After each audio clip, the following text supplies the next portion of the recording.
You know Dasher and Dancer and Prancer and Vixen, Comet and Cupid and Donner and Blitzen. But do you recall? What's up, guys? This is your friendly neighborhood extreme Spidey guy here, and today I'm going to be doing a movie review on Home Alone, which is from John Hughes and directed by Chris Columbus. So, how is this movie made? Well, Hughes conceived Home Alone while on vacation, with Warner Brothers being initially intended to finance and distribute the film. However, Warner Brothers shut down production after it exceeded its assigned budget. 20th Century Fox assumed responsibilities following secret meetings with Hughes. Columbus and Culkin were hired soon afterwards.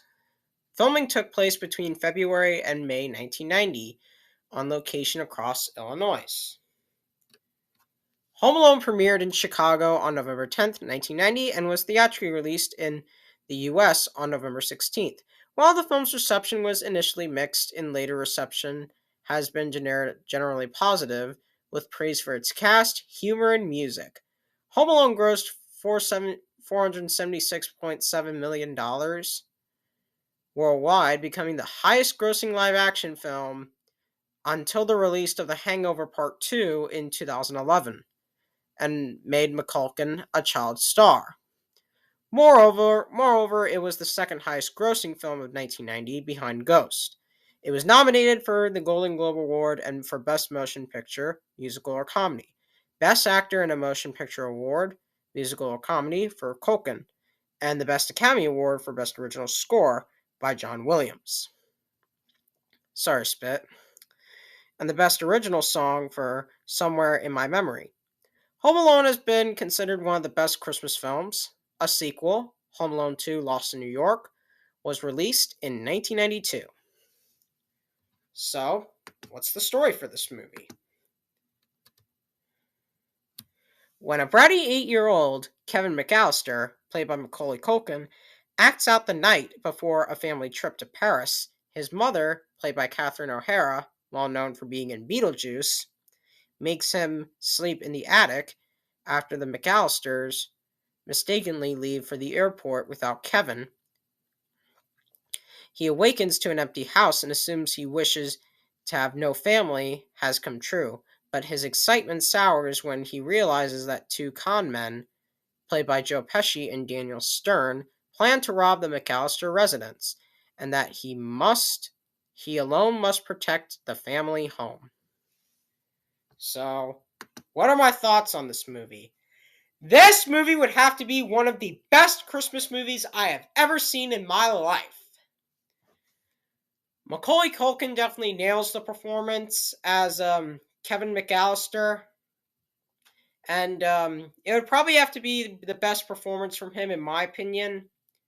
Joe Pesci and Daniel Stern are definitely funny as the two comedic duo, Harry and Marv, and the main antagonists. And Harry and Marv are definitely hilarious antagonists. John Hurt, and there's also some other great performances as well from like John Hurd, Robert Blossom, and Catherine O'Hara. And the film is definitely funny. And the ending scene is definitely phenomenal. And I do love the scene like where there was like where Kevin was like watching something called Angels with Filthy Souls with this iconic line, "Keep the change, you filthy animal." And that was pretty much hilarious, though. The direction by Chris Columbus is definitely phenomenal. And the music by John Williams is definitely phenomenal as well. So the film starts off when the McAllister family is preparing to spend Christmas in Paris, gathering at Kate and Peter's home in Chicago suburb. On the night before their departure, Kate and Peter's youngest son, Kevin, is frequently ridiculed by his cousins and siblings, particularly his older brother Buzz, which Devin Rattray definitely nails the performance as him. Kevin interveningly ruins the family dinner after a brief scuffle with Buzz, in which Kevin's airplane ticket accidentally is thrown away, resulting in Kate spending him up to the attic. Kevin berates his mother for allowing the rest of the family to pick on him and wishes that his family would disappear. During the night, heavy winds cause a power outage, disabling the alarm clocks and causing the family to oversleep. In confusion and rush to the airport, Kevin is accidentally left behind. Kevin wakes to find the house empty and the family's cars still in the garage. Unaware that they had rented vans to take them to the airport. Thinking that his wish has come true, he overjoyed his newfound freedom. Later, Kevin becomes frightened by his next door neighbor, the old man, Marley, who is rumored to be a serial killer who murdered his family. The McAllister home is soon targeted by the Wet Bandits, Harry Lime, and Marv Merchants, a pair of burglars who have been breaking into other vacant houses in the neighborhood. Kevin tricks them into thinking that his family is still home, forcing them to postpone their plans to rob the McAllister's home. Kate realizes mid-flight that Kevin was left behind, and upon his arrival in Paris, the family discovers that all flights for the next 2 days are blocked and that the phone lines are still down back home in Chicago.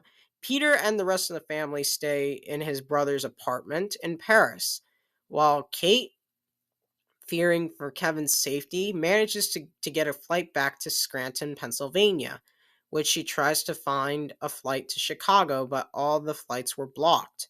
Kate is overhead by Gus Polinski, which the late John Candy definitely does a phenomenal performance as him. Rest in peace.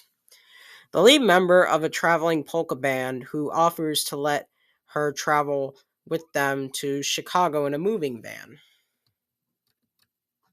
Meanwhile, on Christmas Eve, Harry and Marv finally realize that only Kevin is in the McAllister home, and Kevin overhears them discussing plans to break into the house that night.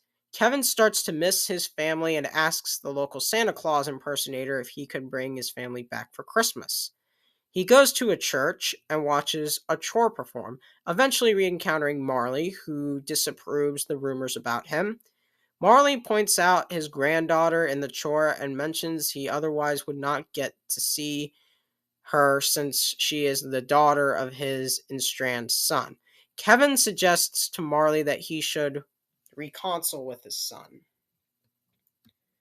Kevin returns home and rigs the house with booby traps. Harry and Marv break in, spring the traps, and suffer various injuries. While Harry and Marv pursue Kevin around the house, he calls the police and lures the duo into a vacant neighboring house that they had previously broken into. Harry and Marv ambush Kevin and prepare to get their revenge, but Marley intervenes and knocks them out with a snow shovel. The police arrive and arrest Harry and Marv, having identified that all the houses that they broke into due to Marv's habit of flooding them. Excuse me. On Christmas Day, Kevin is initially disappointed to find his family is still gone, but Kate arrives home, and then they reconcile. The rest of the family then returns after waiting in Paris that until they could obtain a direct flight to Chicago. Kevin keeps silent about his encounter with Harry and Marv. Although Peter finds Harry's knocked out gold tooth, Kevin then watches Marley reuniting with his son, daughter-in-law, and granddaughter before being yelled at Buzz for destroying his room.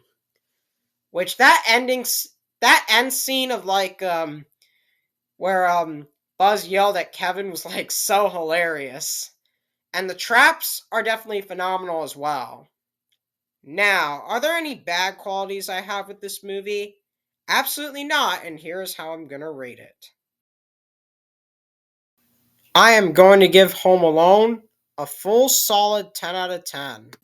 So tell me your thoughts on Home Alone. Do you love it? Do you hate it? Do you think it's okay? Do you think it's overrated? Just let me know in the comments below. And stay tuned for part 2 when I'm going to be reviewing Home Alone 2 Lost in New York.